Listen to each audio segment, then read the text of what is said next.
ආයිබෝන් කියලා පිළිගන්නවා tech life එකේ YouTube channel එකට හැමදෙනාම. ඉතින් ඕගොල්ලෝ දන්නවා ස්මාර්ට්ෆෝන් එක කියන්නේ මේ වෙනකොට අපි හැමෝම ගාව තියෙන device එකක්.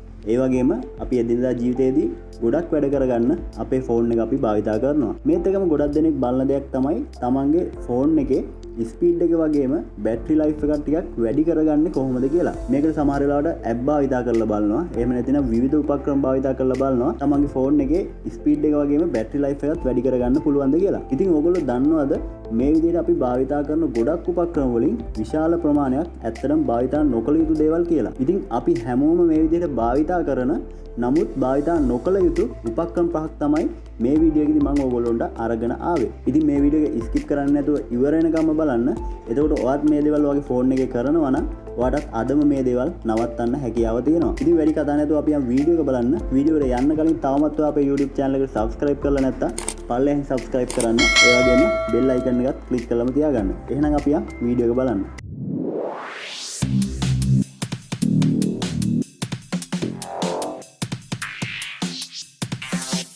ඉතින් මුලින්ම කියන්න ඕනේ මේ කියන දේවල් අදාළ වෙන්නේ ඔයා Android device එකක් පාවිච්චි කරනවා නම් විතරයි. ඉතින් ඔයා Android device එකක් නම් පාවිච්චි කරන්නේ මේ වීඩියෝ එකේ ඉවර වෙනකම්ම බලන්න. පළවෙනි එක තමයි background app manually kill කිරීම. ඉතින් Android device එක පාවිච්චි කරන හැමෝම කරන දෙයක් තමයි මේ background app ඔක්කොම එකපාර clear කරලා දාන එක. ඒ කියන්නේ ඔයා කලින් භාවිතා කරපු app සියල්ලම එකපාර මේ recent tab එකට ගිහිල්ලා clear කරලා දාන එක.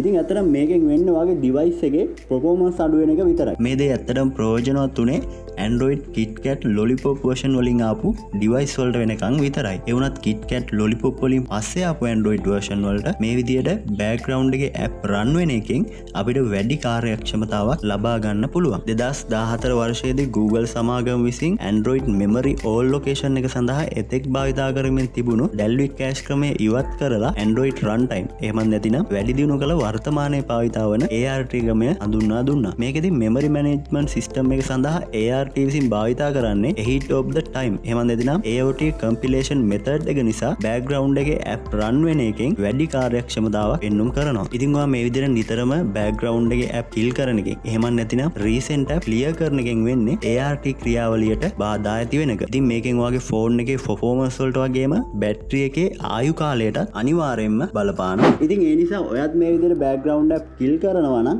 ඒක අනිවාර්යයෙන්ම නවත්තන්න ඕනේ. එතකොට ඔයාලට පුළුවන් ඔයාගේ ෆෝන් එක වැඩි කාර්යක්ෂමතාවකින් පාවිච්චි කරන්න.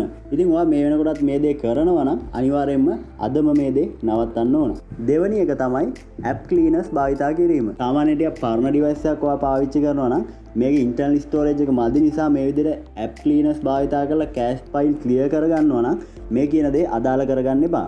මේ දේ මම කියන්නේ ටිකක් වැඩි internal storage management කරන අලුත් device අරගෙන පාවිච්චි කරන අයට. මේ වෙනකොට ඔයා පාවිච්චි කරන්නේ Android 8 වලින් උඩ device එකක් නම් ඔයාට ටිකක් වැඩි internal storage එකක් අනිවාර්යයෙන්ම තියෙනවා. ඉතින් ගොඩක් දෙනෙක් කරන දෙයක් තමයි තමන්ගේ phone එකේ තියෙන app වල cache file clear කරගන්නවා app cleaners වගේ දේවල් භාවිතා කරලා. ඉතින් ඔයා app cleaners භාවිතා කරලා cache file clear කරන එකෙන් කිසිම ප්‍රතිඵලයක් ලබා ගන්න පුළුවන් වෙන්නේ නැහැ. මේ cache data වෙන් කරගන්නේ අපේ phone එකේ app එකක් හරි service එකක් හරි slow වෙන්නේ නැතුව ක්‍රියාත්මක වෙන්න. ඒ කියන්නේ app එකක් open කරනකොට app එක load වෙන්න අවශ්‍ය data ටික ඔයාගේ internal storage එකේ store කරලා තියාගන්න එක. ඉතින් එතකොට අපිට පුළුවන් app එකක් හරි service එකක් හරි slow වෙන්නේ නැතුව අපේ phone එකේ ඉක්මනටම use කරන්න. ඉතින් ඔයා app cleaners හරි වෙන ක්‍රමයකින් හරි මේ cache file clear කරගන්නවා නම් cache file කොච්චර clear කරත් කිසිම තේරුමක් වෙන්නේ නැහැ. මොකද ඔයා app එකක් නැවත open කරාම app එකෙන් හරි service එකෙන් හරි ආයෙමත් මේ cache file හදා ගන්නවා. මේකට වෙනම process එකක් යනවා වගේම වෙනම data ප්‍රමාණයකුත් වැය වෙනවා. ඒ වගේම ඔයාගේ phone එක slow වෙන්නත් එක හේතුවක් විදිහට මේක බලපාන්න පුළුවන්. ඉතින් cache file clear කරලා ආයෙමත් ඔයා app එකක් open කරාම ආයෙමත් automaticallyම cache file හදා ගන්නවා app එක විසින්ම. ඉතින් ඔයා මේක නිතරම කරා කියලා මේකෙන් කිසිම ප්‍රතිඵලයක් ඔයාට හම්බෙන්නේ නැහැ. ඔයාගේ phone එකේ තියෙන data ටික ඉවර වෙනවා විතරයි මේ cache file clear කිරීමෙන් සිද්ධ වෙන්නේ. ඉතින් ඔයා පරණ device එකක් පාවිච්චි කරනවා නම් මේක internal storage එක මදි නිසා මේ දේ භාවිතා කරලා කමක් නැහැ. ඉතින් අලුත් device එකක් පාවිච්චි කරනවා නම් මේ දේ කරලා කිසිම ප්‍රතිඵලයක් අපිට හම්බෙන්නේ නැහැ. තුන්වෙනි එක තමයි antivirus app install කිරීම. ඇත්තටම Android device එකකට antivirus app එහෙම නැතිනම් virus guard එකක් අවශ්‍යද? ඉතින් 2018 දී Google සමාගමෙන් Google Play Store එකට හඳුන්වා දුන්න Google Play Protect කියන feature එකෙන් අපේ phone එකට install කරන ඕනම app එකක් scan කරලා තමයි අපේ phone එකට install කරන්නේ. ඒ නිසා ඔයාගේ Android device එකට app install කරන්නේ Play Store එකෙන් විතර නම් ඔයාගේ phone එකට malware හරි virus හරි එන්න විදියක් ඇත්තේ නැහැ. ඇත්තටම antivirus app එකක් අපේ phone එකට install කරන එකෙන් වෙන්නේ අපේ device එකේ resources අනවශ්‍ය විදිහට භාවිතා කරන එක. ඒක නිසා ඔයාගේ battery එක ඉක්මනින්ම බහින්න තියෙන ඉඩ කඩත් වැඩි. ඉතින් Google වල තියෙන machine learning algorithm එක නිසා මේ Google Play Protect කියන feature එක දිනෙන් දිනම වැඩි දියුණු වෙනවා. ඉතින් Google Play Protect එක ඔයාගේ phone එකට හොඳටම ඇති මේ විදිහට app install කරගන්න. ඒ වගේම වෙන virus guard install කරලා ඔයාගේ phone එකේ පාවිච්චි කරලා කියලා කිසිම තේරුමක් වෙන්නේ නැහැ. ඉතින් මම නම් recommend කරන්නේ මේ විදිහට antivirus app භාවිතා කරන්න එපා. ඔයාගේ මේ app install වෙන දේවල් වලට වගේ Google Play Protect එක හොඳටම ප්‍රමාණවත් වෙනවා. හතරවෙනි එක තමයි battery serve mode එක නිතරම අපේ phone එකේ on එකේ තියා ගැනීම. ඉතින් Android device පාවිච්චි කරන ගොඩක් දෙනෙක් කරන දෙයක් තමයි නිතරම තමන්ගේ phone එකේ battery serve mode එක on එකේ තියා ගැනීම. ඉතින් මේක අපේ phone එකට එච්චරම හොඳ දෙයක් නම් නෙමෙයි.